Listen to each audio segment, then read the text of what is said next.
Assalamualaikum warahmatullahi wabarakatuh. Wawasan keislaman itu artinya cara pandang kita terhadap Islam sebagai satu kesatuan yang bulat dan utuh yang diturunkan oleh Allah Subhanahu wa taala kepada umat manusia untuk membimbing manusia agar menjadi hamba-hamba Allah yang selalu taat dan bakti kepadanya dan berperan sebagai khalifah di muka bumi untuk memakmurkan dan membangun bumi ini secara baik. Islam yang diturunkan oleh Allah Subhanahu wa taala adalah Islam yang penuh dengan cinta dan kasih sayang yang disebut dengan rahmatan lil alamin, sebagaimana Rasulullah SAW yang diutus oleh Allah Subhanahu wa taala. Allah berfirman, wa ma arsalnaka illa rahmatan lil alamin, dan kami tidaklah utus engkau wahai Muhammad kecuali untuk menjadi rahmat bagi alam semesta. Sumber dari ajaran Islam itu adalah Al-Quran dan hadis atau sunnah Nabi besar Muhammad SAW yang meliputi 3 aspek ajaran penting. Yang pertama akidah, yang kedua syariah, dan yang ketiga akhlak. Ketiga-tiganya harus bersinergi dan merupakan satu kesatuan. Orang tidak boleh hanya mengambil satu bagian saja dengan meninggalkan bagian yang lain. Ini disebut dengan Islam kafah. Oleh karena itulah maka setiap umat Islam harus bisa memahami 3 ajaran ini dan bisa diimplementasikan dalam setiap gerak dan kehidupannya.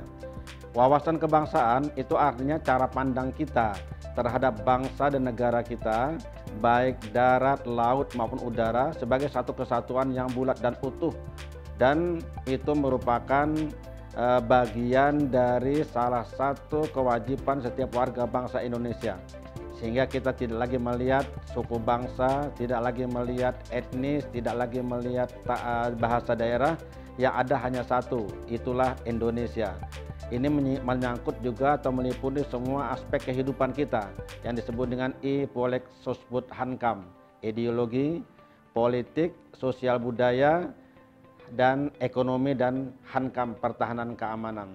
Setiap warga bangsa itu harus punya pandangan seperti ini, sehingga ketika dia berkomunikasi, dia berbuat, berinteraksi dengan siapapun, maka dia harus memberikan penghormatan yang sama kepada orang lain sebagai warga bangsa Indonesia. Dia tidak boleh melakukan sesuatu yang bisa menzalimi pihak yang lain dan menguntungkan pihak yang lain hanya karena faktor etnis, faktor bahasa, atau faktor tempat tinggal. Seluruh wilayah Indonesia merupakan satu kesatuan. Sesungguhnya konsep tentang wawasan kebangsaan ini itu sangat sejalan dengan apa yang diajarkan oleh agama Islam. Bahkan Islam lebih luas lagi, seperti kita sebut tadi, dia menjadi rahmat bagi alam semesta.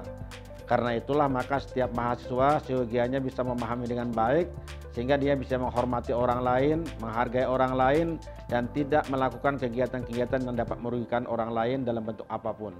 Assalamualaikum warahmatullahi wabarakatuh.